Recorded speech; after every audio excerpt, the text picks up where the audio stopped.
Gosh, that's my name up there. In lights, finally. You know, I've been struggling for years to be a performer and really hit the big time. You'd never guess I was half Polish, would you? Name like Berkeley. My dad was Polish, actually. But the thing is, 4 of our family were at Grunwald. You've all heard of Grunwald, yes? The Battle of Grunwald, 1410, beat the Teutonic Knights, or nearly. We nearly beat them, didn't we? We didn't quite finish the job. That's terribly Polish, isn't it, really?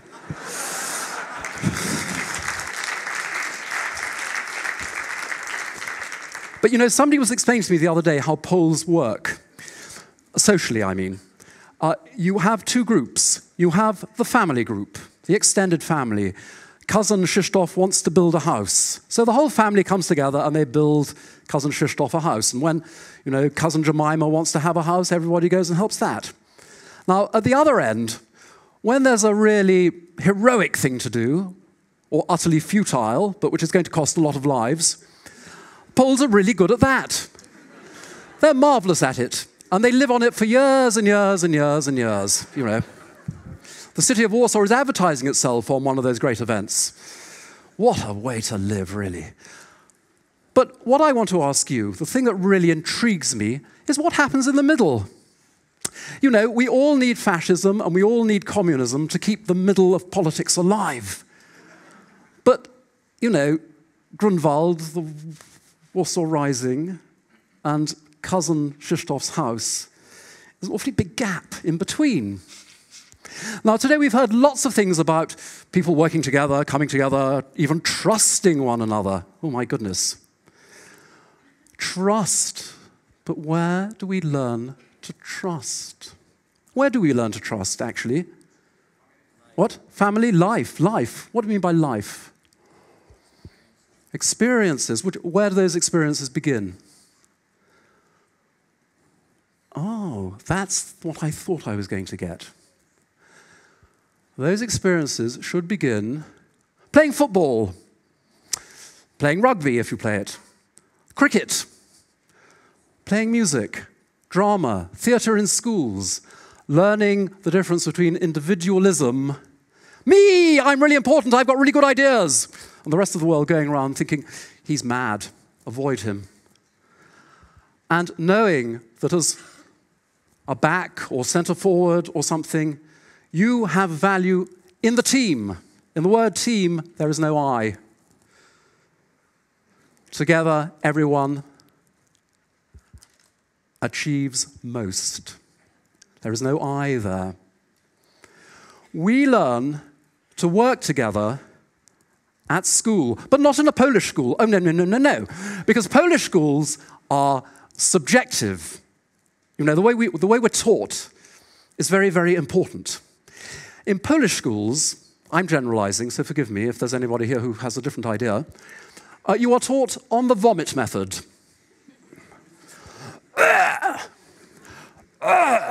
Goes the teacher or the professor.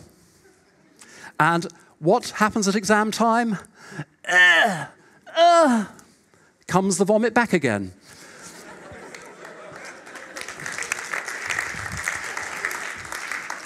But the dear old teacher, you know, says, oh, yes, well, you got the potatoes, good Polish boy. Some of the peas, not much of the meat. Well, that's 60%. Even if you cheated, which you probably did. It's part of the culture. But how do we learn that we don't need to cheat? In fact, how do we learn that exams are a complete waste of time if we cheat? How do we learn that exams are not about the amount of vomit you can return, but what you do with the vomit when it's in your stomach? The way you think. Ideas. Where do you learn to throw an idea into the arena and not be afraid of having it pulled around a little bit? Where do you learn to share? 2 young men came to me the other day and they said, do you know anybody who could invest in our firm? They've got a young IT firm, they're doing really well. I said, well, I know a president of a bank who might see you. I rang him up. He said, yes, I'll see them. Take them out to lunch. Took them out to lunch. Afterwards, they texted me and said, great meeting, thanks so much. I texted him and I said, thanks so much for seeing them. He rang me and he said, but it was very odd. They wouldn't tell me what their idea was. And so I rang him up and I said, what's going on? You know, we didn't think we could trust him. Well, no, you can't. Well, you can't trust a bank manager today, can you? A bank president. I mean, they're all crooks. But I hardly think he's going to steal their idea, you know, on a subject he doesn't even really understand because he's over 45. No, but let's look at Chopin 2010. We all walked into this building, and as we passed under, we would have noticed a big picture of Frédéric Chopin, yes? 1810 to 2010. I should say he started a trend, Chopin. He was the first young man of note to leave the country and go west and not come back. He could have come back, but you won't find that in the Polish history books. They say the Russians wouldn't let him back. He didn't want to come back because Paris was a great place to be. Now,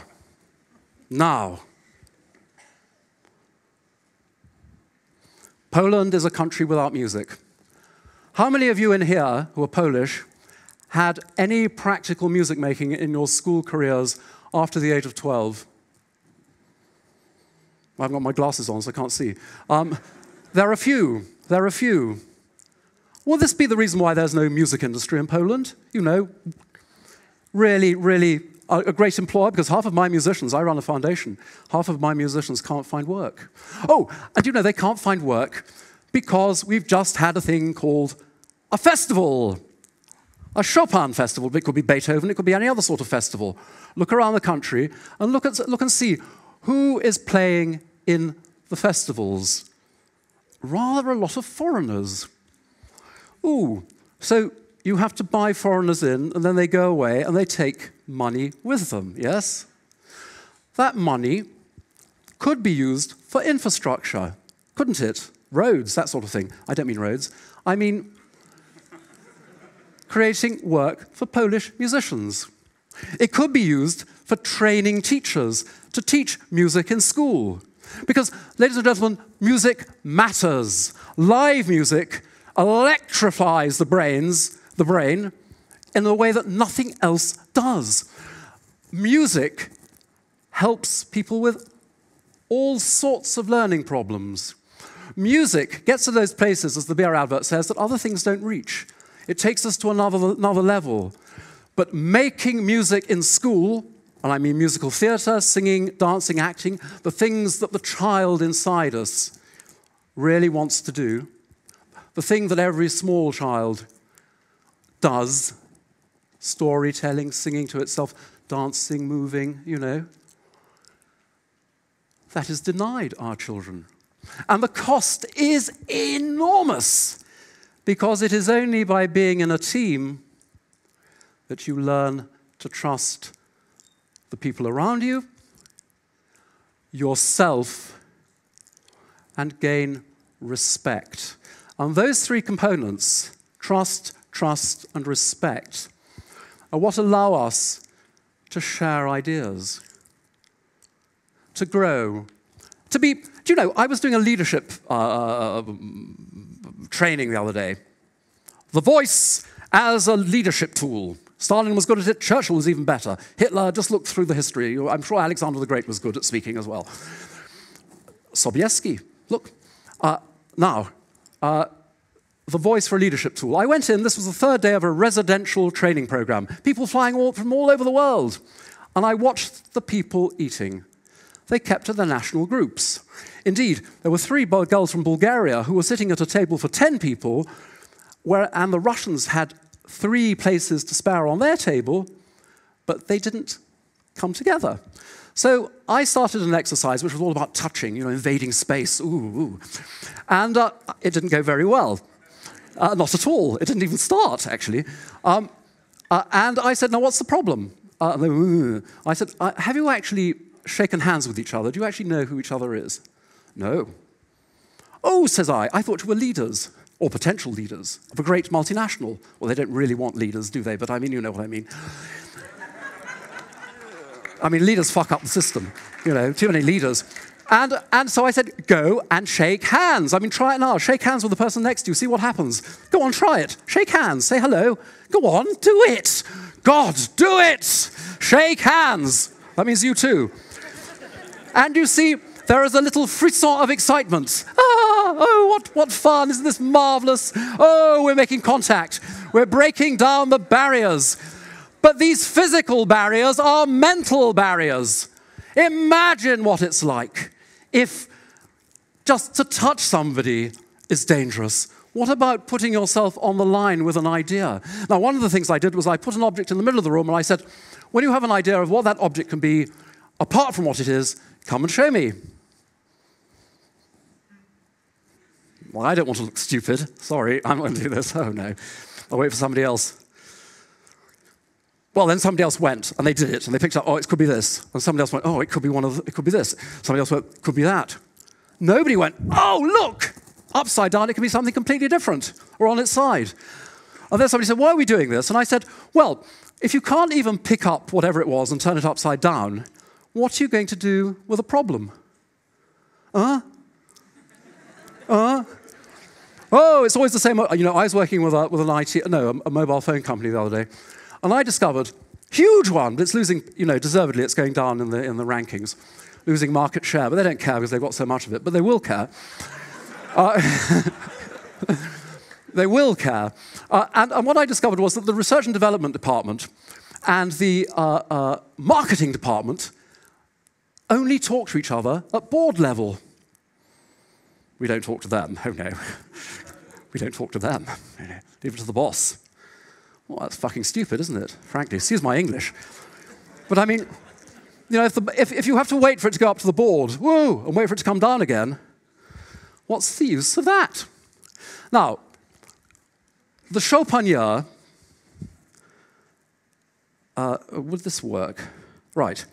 Chopin's bicentenary is a lost opportunity because nothing, apart from the very small amount of money they gave me, thanks, has been spent on education. It has all been spent on getting Lang Lang from abroad and getting, you know, great pianists to come and play for who? Well, probably not you, and probably not your children, and probably not many of your friends, because you have to be rather special to want to go to the Philharmonic. You know, short hair, neat, polite, well-spoken. You know, understand what you're listening to. Be respectful, not boo, not clap in the wrong place, not be moved by the music. Oh, if you clap in the wrong place, Mr. Witt turns around and says, don't do that. Yes? My what is wrong? Lang Lang. You were there? You weren't? No. Lang Lang. No. What?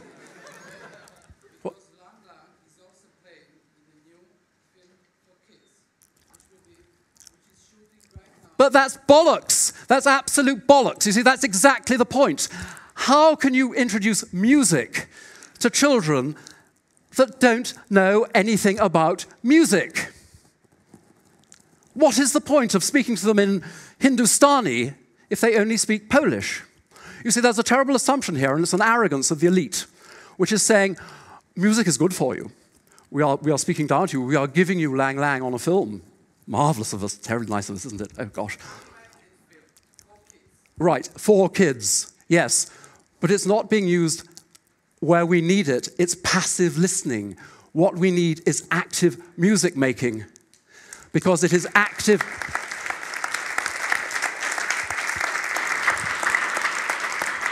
It is active. It is doing. You see, all today we've been listening to people telling us about, you know, actually fairly passive activities. I know playing on the internet is but working on the internet is terribly proactive.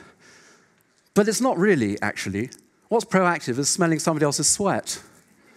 You know, is coming close to them and sort of saying, don't criticize me, or I'll criticize you. All right, you can. Oh, okay. It doesn't happen, does it? You know, you get all these bright young people, they're smiling and they're nice, and they say, oh, yeah, you're really keen to do this. And then under the surface, what you discover is there is granite resistance. The blame culture.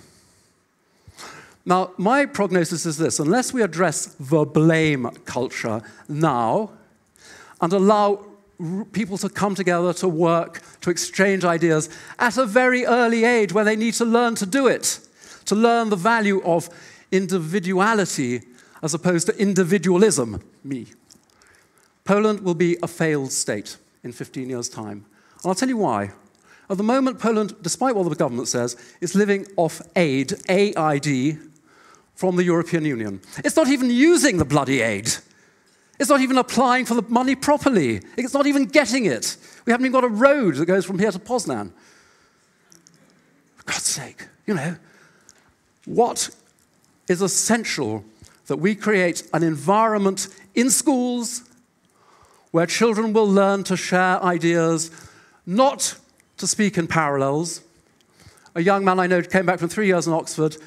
He said the first thing that struck him coming back to Poland was that Poles don't discuss, they make statements. The communists in Italy talked about converging parallels between them and the Christian Democrats, converging parallels. And in an Italian Baroque sort of way, they converged. Poland doesn't have converging parallels. It's beyond the logic of the place, thank God, actually, in a sense. But we have to learn to compromise. We have to be able to see that the glass is not just the glass, but it could be an elbow rest. And it's up to you. And that's why I'm here, because I want to make you so angry that you will go away and you will go around to Mrs. Gronkiewicz-Waltz, who was very nice about my tie, actually, when I gave her a letter criticizing her policy towards music, to which she promised to reply to me the following week, promptly lost the letter. But I wasn't stupid. I took it round to her office and had it stamped in, and they lost that one too. And I went every 29 days for 4 months until I got a reply, which said nothing. It said nothing. Because, you see, I'm afraid, young man, rather like your statement, we are not turning the glass upside down. We are saying, music is good for you because we are academics and we are elite, and you down there will have what we give you to listen to. We are not going to liberate your minds. You're going to sit back and think, oh, gosh, isn't Chopin wonderful? Well, you can only have so much Chopin, believe me. And may I finish with Chopin? Chopin is a model for every young person in Poland, not because he left, but because he did one thing. You may not know this, actually. Did you know he never had a piano lesson after the age of 7? And this was fundamental, and you must reflect on this, about the way you're taught and the way you learn. Chopin learned harmony. He learned to play the violin. And then he found the piano more exciting. So he started writing music. He improvised fantastically. Did you notice that our musicians this morning, as wonderful as they are, and they're great, I work with them a lot, they can't improvise. This has been taken away from them. They have to have the notes. They are dominated by the written page. Their minds have been... Chopin's wasn't. And what he did was when he played, he invented fingering. He made his fingers cross over. Yes? A teacher, you know, at the Academy of Music, even today, would have said, oh, you can't do that. Rap, rap, rap. You must play like Bach taught us to play. Well, he'd been dead 70 years, actually. Not crossing over. But if Chopin had known that, we wouldn't have had any of his music. Do you realize that? We wouldn't have had any of his music. So yes, he had a great foundation in music, in harmony, in the structure, the building. But when it came to his imagination, his fantasy, nothing stopped him. And that is what we must give, not to future generations only, but to our children and ourselves. Old dogs like you can learn new tricks. Thank you.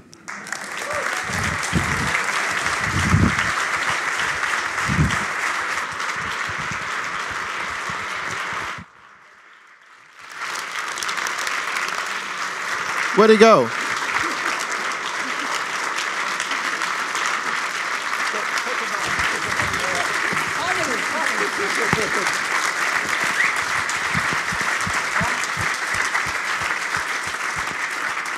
as moved as I am by this response, may I just tell you very, very quickly in one word what we're doing. We have a musical theatre project. We are going into schools with it. It's about Chopin while he lived in Warsaw until the age of 20. We have been to 7 schools doing workshops so far. Every teacher has said, this is transforming our children. All over. We're in Mazowsza, and we're doing it everywhere. I mean, look on our webpage or speak to me afterwards. I'll tell you where we're doing it. This has to be a nationwide project for 2010. Because otherwise, this great anniversary, the great and unique opportunity that it gives us to change Poland, to give it a chance, will be lost. And I tell you, Mrs. Penderecka and Mr. Dąbrowski and the mayor and anybody else you want to talk about won't give a damn. We have to care. Thank you.